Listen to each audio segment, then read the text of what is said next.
Yep, preschool. So here's what went down. My family used to live in some apartments, which I came home from after being born and lived there till the age of 6. I remember coming into class and sitting in my assigned seat. And you know how teachers would have like 4 or 5 desks together to create a group? There were like 4 or 5 groups of us in that class.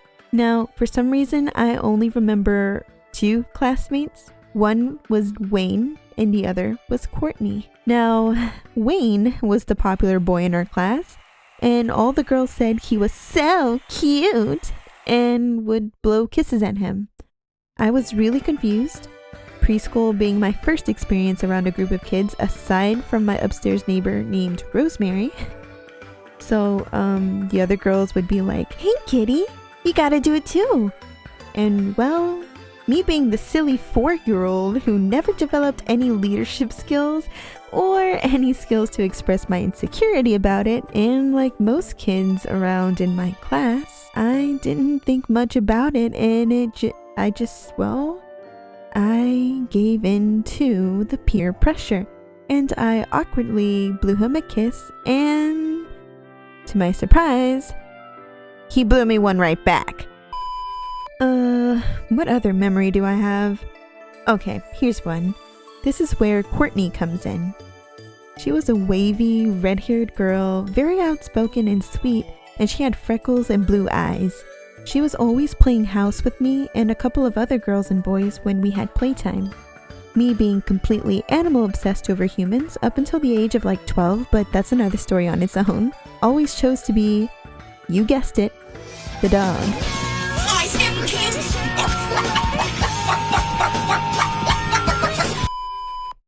I would get lots of pets and hugs and go on imaginary walks, and I'd bark about the play carpet.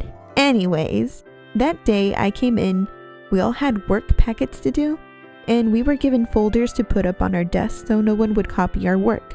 You guys remember those cheat blockers to help stop those wandering eyes. And the first thing you do on any work packet or worksheet is to put your name and date at the top. And my mom was always on me for not pressing down on my pencil hard enough.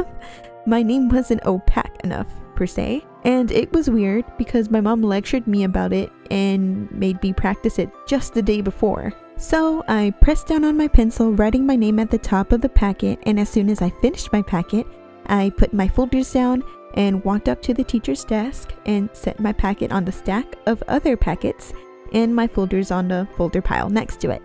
Miss Ryan, who was my favorite teacher ever, like, y'all, I was the only one she'd let stay up during nap time, and she'd let me draw and sit with her and the other teacher, who I sadly forgot her name, so let's call her Miss Robinson. They would grade papers, drink coffee, and I'd be at the table drawing quietly. They'd even ask me to draw certain characters, and I do just that, and I secretly got animal crackers in exchange, and they used them to decorate the classroom. I really felt useful and helpful and cared for. I loved them, and I wish I knew how to contact them to tell them how I appreciate and love them still. So Miss Ryan told us that after we took our tests that we were allowed to go and play quietly on the carpet. And I made my way to the carpet and glanced around looking for a toy to play with. Soon, Courtney joined me literally a minute after, and I was excited. We went ahead and started playing house, and this time she wanted me to be the daughter, and I gave in for a change since my knees were aching from the rug burns I got from the day before. Plus, the girls wanted Wayne to be the dog, so they had an excuse to hug him and pet him all the time. But just when we were about to start playing after establishing our roles in the family, "Courtney dear, can you come here please?" Miss Ryan asked sweetly. Courtney hesitated, but she stood up and silently walked over to Miss Ryan.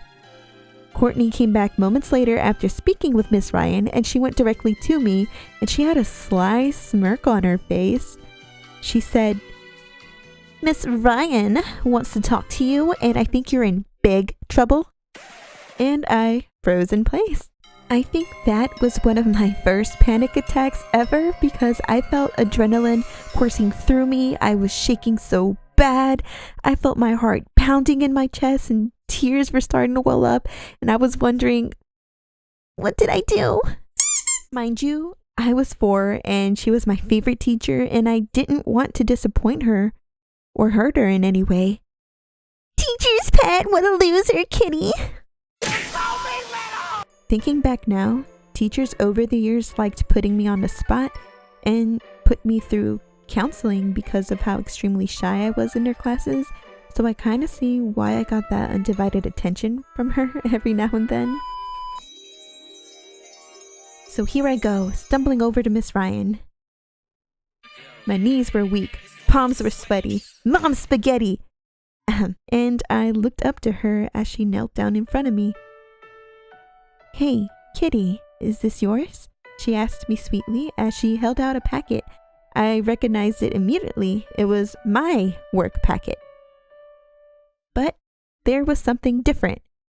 My name was erased, and Courtney's name was scribbled on top of it rather hard. But since I wrote my name just as hard, even if she erased it, it was clearly visible.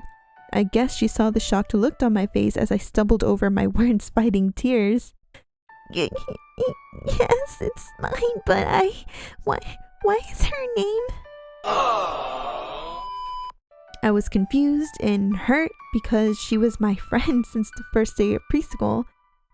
Miss Ryan brushed my bangs and said, "Everything's okay, kitty. No worries, I'll get this fixed. You're not in any trouble at all, hun." But Courtney said you were mad and that I was in big trouble. She immediately interrupted me, reassuring me, "No, that's not true. I'll talk to her again. Go play. You're a good girl, okay? Don't cry, silly." She laughed, wiping away my tears, and sent me on my way to the carpet to play. "Courtney, come here, please," she called out. Courtney stopped midway of her playing and huffed as she walked past me, and she gave me a dirty look. I really don't remember what happened next after that, but what I do recall was that a week or so later, she was no longer in our class. Courtney had moved away. It hurt me at the time, you know. Naive little me didn't know any malice, and well, I just couldn't comprehend why she'd pull something like that, you know? Anyways, I still have lots of happy and fond memories in preschool. Even though I was super shy and hardly spoke at all, I was always a silent one in the group. I remember everyone panicking whenever there was the occasional lizard sneaking in the restroom. Mind you, we were in a portable. Yeah, to be honest, the ACs in those things were crap around the summer.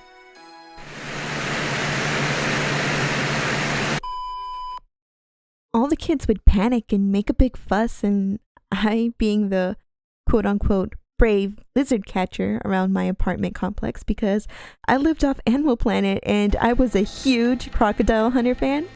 R.I.P. Steve Irwin. I would bravely walk in and catch the little guy and set him free outside. When I got home from school, my mom would laugh and tell me Miss Ryan called and she told me you were the class hero. My mom doesn't speak English really well, but she understands it mostly through helping me with homework and me explaining it to her. At the time of her receiving this call, she had a Spanish teacher translating this for Miss Ryan, so you know how that goes. Saying, don't speak Taco Bell. But yeah, those are some of the most memorable things I have from preschool, and it really surprises me that I still remember these things. These things really stayed close to my heart for good or for worse. Miss Ryan was an amazing teacher.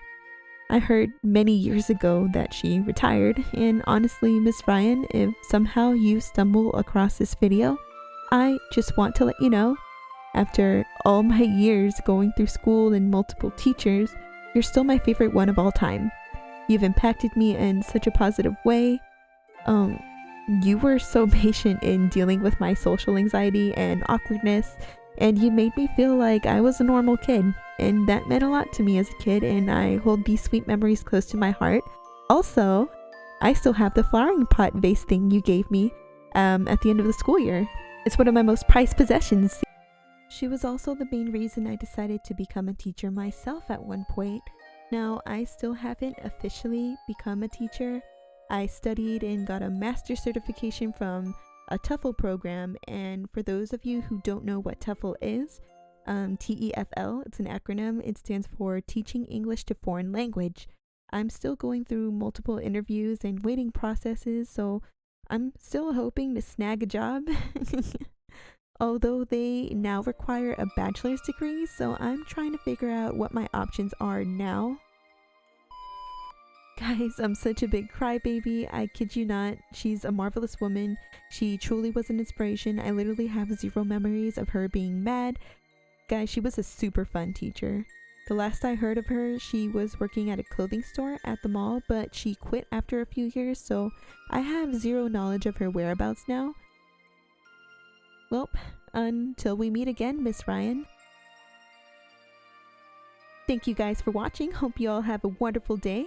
And remember to subscribe below, hit the notification bell, comment, yada yada yada. Links in the description below as well as to where I studied this program myself in case you guys are interested in that. You know, COVID's making it tough around here for most of us. And well, peace out, Girl Scouts.